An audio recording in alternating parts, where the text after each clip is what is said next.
सबसे पहले ये वीडियो देखें। हमारी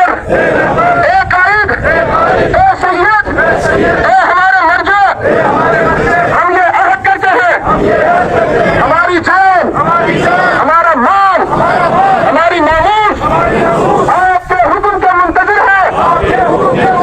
जब भी आप हुक्म करेंगे हम कुर्बान करने के लिए तैयार हैं।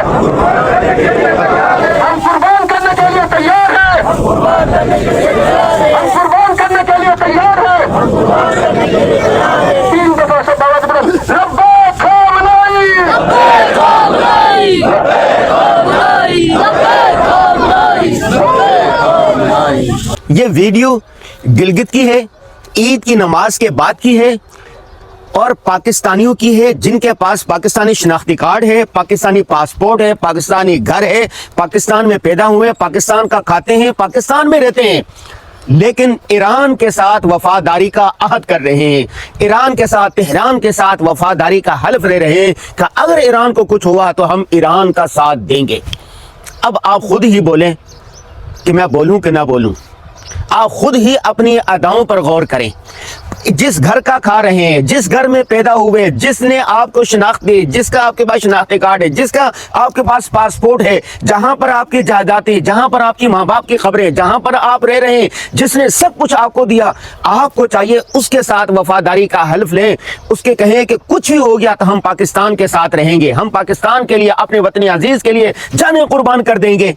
लेकिन आप नमक हरामी कर रहे हैं, आप गद्दारी के मुर्तकिब हो रहे हैं। सब कुछ होने के बावजूद आपकी वफादारियां तेहरान के साथ हैं। ऐसा हरगिज नहीं होना चाहिए।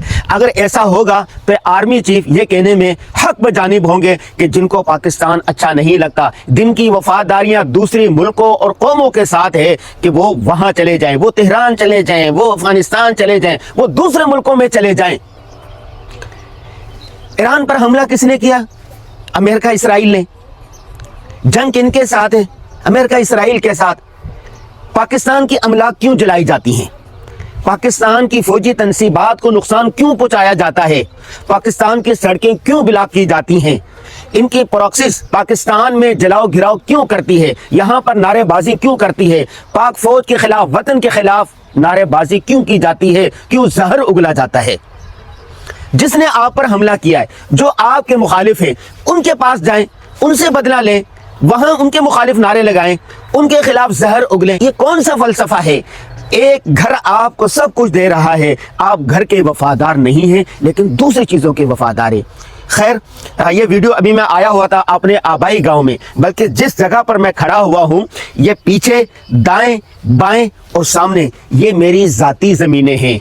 जो ज़मीनें हमारे दादा को मिली थी, क्लेम पर इंडिया में ज़मीनें थी हमारे दादा की, तो यहाँ पर हमें ज़मीनें मिली थी और फिर दादा की वफ़ात के बाद वो ज़मीनें मिल गई अब्बा जान को। ये सारी दाएं बाएं आगे पीछे ये जितनी ज़मीनें नज़र आ रही हैं, ये मेरे अब्बा हुजूर की थी।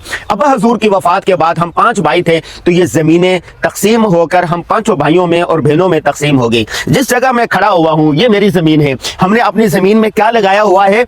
गन्ना लगाया हुआ। ये देखें, ये गन्ना है, ये गन्ना है। तो गन्ना पूरे साल की फसल होती है। इस साल अल्हम्दुलिल्लाह गन्ने का रेट भी अच्छा था और इस मर्तबा गन्ना मिल में जा चुका है। और दूसरी जो ज़मीन है, अगर उधर कैमरा मैन दिखा सके तो गंदुम लगी हुई है। ये देखें, ये गंदुम लगी हुई है, ये सामने ये गंदुम लगाई हुई है। और उससे आगे जो है उस ज़मीन में हमने सरसों लगाई हुई है।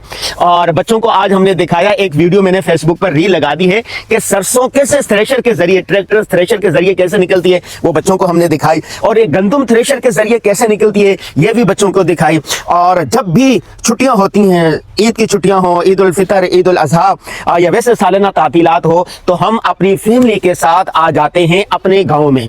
यहाँ पर साफ शफाफ ज़मीनी पानी, साफ आबो हवा, बिल्कुल आलूदगी नहीं है। और आप देखिए दरख्त कैसे लगे हुए हैं। सुबह सवेरे खेत खलियान में वाक करना, यहाँ घूमना फिरना और चहचहाते परिंदों को सुनना, ये इतना अच्छा मंजर पेश करते हैं कि शहर की आलूदगियों से, शहर की आलशों से और परागंदगियों से जहन बिल्कुल साफ सुथरा हो जाता है। और ऐसे मनाजिर को देखकर बेसाख्ता ज़बान पर निकल आता है फतबारकल्लाहु अहसनुल खालिकीन। मेरा इस वीडियो का पैगाम है कि जो लोग इस्लामाबाद में रहने वाले, लाहौर में में रहने वाले हैं, मुल्तान में रहने वाले हैं, हाँ कराची में रहने वाले हैं, उनको चाहिए कि वह अपनी फैमिलियों के साथ गाहे बगाहे शहर से दूर गांव देहात में कुदरती माहौल में आ जा करें।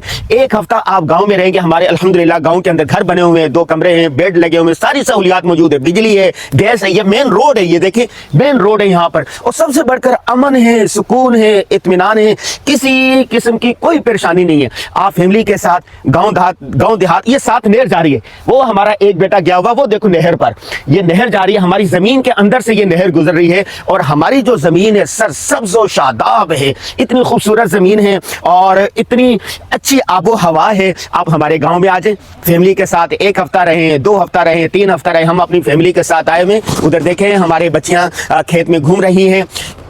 कैमरामैन अगर दिखा सके कि ये देखें, ये खेत में घूम रही हैं, ये साथ घर बना हुआ है और ये वाटर है जिसको पानी कहते हैं, दरख्त लगे हुए हैं। सुबह सवेरे हमने देखो चहलकदमी की है। और आखिरी बात देखें, रसूलुल्लाह सल्लल्लाहु अलैहि वसल्लम की पैदाइश हुई थी मक्का में। आप सल्लल्लाहु अलैहि वसल्लम को बचपन में तरबियत के लिए कहाँ ले जाया गया? गाँव में। क्यों? गाँव के आबो हवा अच्छी होती है, ग़िज़ाएं खालिस होती हैं। तो हुज़ूर सल्लल्लाहु अलैहि वसल्लम की पैदाइश तो मक्का शहर में हुई, लेकिन उनकी तरबियत, इब्तदाई तरबियत बचपन गांव देहात में लेकर गए। और अरब के अंदर जो बच्चा पैदा होता था उसको गांव ले जाया जाता था। तो यहाँ पर बच्चे की सेहत पर, बच्चे की नशो नुमा के लिए बेहतरीन माहौल होता है। तो मेरी तमाम दोस्तों से दरख्वास्त होगी, जो हमारे फॉलोवर हैं, हमारे दोस्त अहबाब हैं, मैं उनसे कहूँगा तो वो ज़रूर साल में कम अज कम 1 हफ्ते के लिए शहर की फिजाओं से निकलकर गांव देहात में आए। गांव देहात में सुबह सवेरे जब आप चहलकदमी करेंगे तो आपकी सेहत पर खुशगवार असरात मुरतब होंगे। हमें दीजिए हमारे आबाई गांव से इजाज़त। अस्सलाम वालेकुम रहमतुल्लाहि व बरकातहू। गांव से ये हमारा आखिरी व्लॉग है, फिर इंशाल्लाह हम गांव आएंगे ईद उल अज़हा पर।